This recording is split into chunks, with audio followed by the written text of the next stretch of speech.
Hello everyone! I am Alice of KHR Arts and Cloud Orchid Publishing, and today we are going to talk about how I wrote the art book Abandoned Bride. Now, first and foremost, this is an art book collaboration with my business partner and best friend, Bryan Thompson, co-editor of Cloud Orchid Publishing and chief photographer. And I am the model, chief stylist, creative director, and writer-in-chief for this particular art book. Now let's dive right in. This art book was created shortly after my divorce. I'm not going to go into the specifics of that as it's very personal and there are things that just have no business being on the internet or in a public arena, as well as things for my personal safety that I just am not going to share. But the gist of it is that I can give y'all is that it was a very difficult period in my life. Some of the things that I have experienced were very damaging, and this particular art book explored those things and was my first foothold in helping myself to heal from those things that I experienced with that.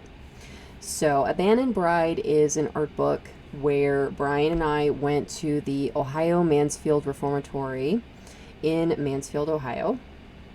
And it was just me and Bryan that year. That was the last year that we went to OSR before Bryan left for his new life in the Middle East, working as an air traffic controller.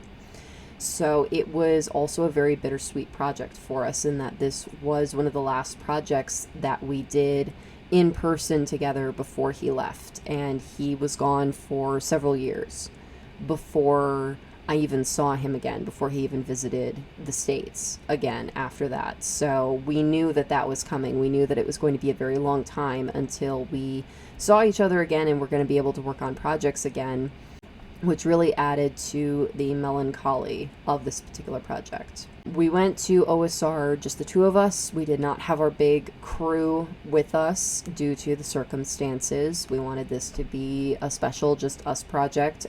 As the very first time that we went to OSR, it was just me and Bryan, so it was kind of bookending that experience of we started OSR just the two of us and we wanted to end OSR just the two of us.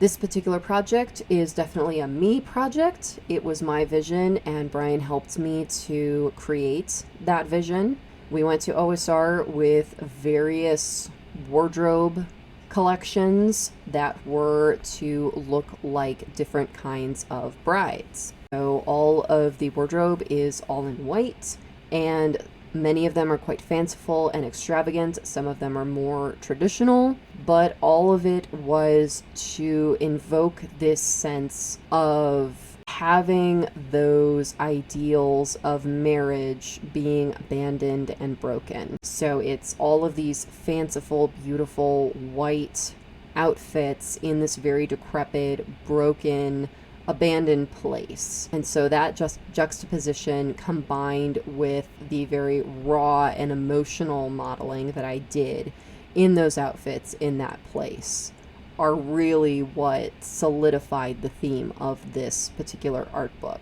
And the photos themselves are very visceral.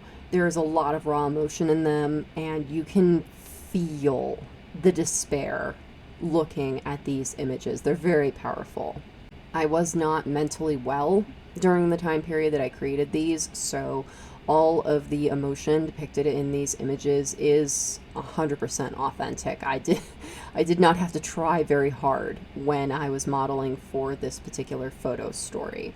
I combined this with short stories and poetry that emulated a lot of the struggles and emotions that I was dealing with during my marriage and during that time period of my divorce and the uncertainty of my future going forward. Because at the same time as going through my divorce, I also retired from the modeling industry. And while yes, since then I still take on modeling projects, that is different from that modeling was my profession. Modeling is no longer my profession. It's not my 9 to 5. I don't do tours anymore. I only work with a handful of photographers, and I only take on very specific paid projects.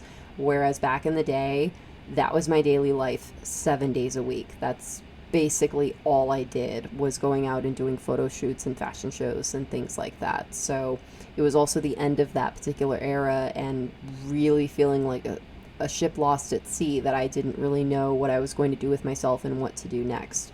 And while yes, I have talked about that I've always been a writer, and I have always known that I have wanted to be a published author, and that was very much a priority in the turning of the page of my journey with modeling, a job that does not exactly make. As we all know, authors don't exactly make bank selling their books. So figuring out what I was going to career-wise and financially-wise do next was a big part of that uncertainty that was present in creating these books, and what to do with myself and how to be able to move forward while still being able to pursue all the creative things I wanted to pursue, such as my art and my writing.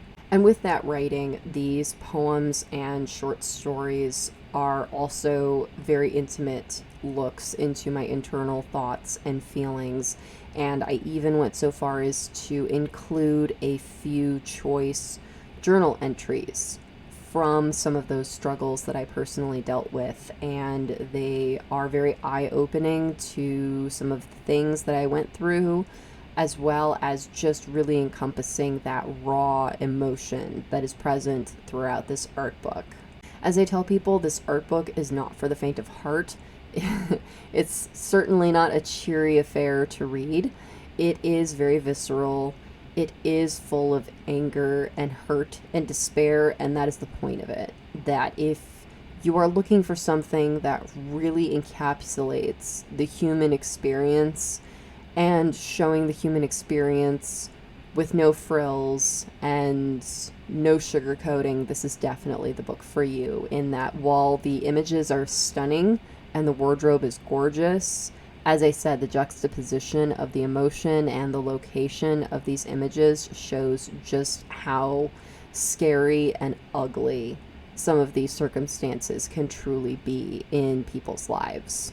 Abandoned Bride is definitely one of my works where I do lift the veil and allow people to take a peek at some of my personal experiences.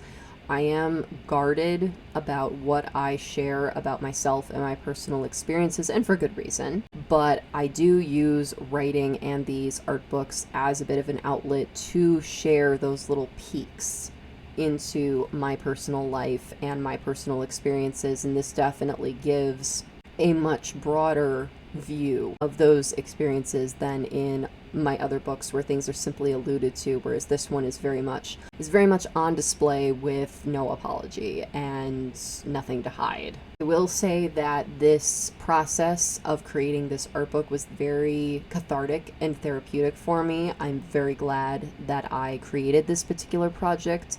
It helped me a lot with the healing process.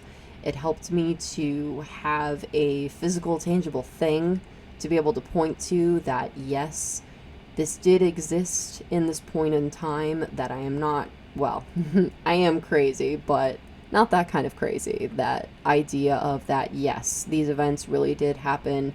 Yes, these feelings were valid. And no, I did not exaggerate or make these things up. It was not all in my head. It really did happen. And having that tangible evidence really did help me to move forward and to be able to leave a lot of those experiences and those emotions in that book, so that I could put that book down and not have to carry those feelings or those memories anymore with me, that they had been dealt with. And that's not to say, it's like the idea of, oh, I go to therapy and I'm magically fixed and I don't have to deal with this anymore. That's not what I'm saying here. What I'm saying is that idea of when you go through something traumatic or when you're dealing with grief, that you do have that short period where you have to figure out what to do with it, so that you don't have to keep carrying it around in your daily life, that it becomes just this dull ache in the back of your mind or in the pit of your heart that hurts you every once in a while, but it's not this heavy weight that's strapped around your neck that you're dragging around day in and day out anymore. And that's what this book was for me. I was able to take the weight off of my neck and put it in this book and be like, okay, this is where you live now. You don't live in me anymore. You live here. You can't hurt me anymore. And being able to do that and literally close that chapter of my life physically with a book was an incredible feeling and a wonderful way to pay tribute to that moment that I was able to grow again. Getting all the feels over here. So yeah, so it is a very emotional piece. It is very raw. It is not for the faint of heart, but I highly recommend it. And it is definitely one of my, I wouldn't say favorite is the right word, but definitely one of my triumph projects. So if you are brave enough, be sure to check it out on Amazon. The links are in the description below. I hope you enjoyed this video. If you did, please be sure to give it a like. And if you're new, subscribe. All right, thank you so much for watching. Take care. Bye-bye.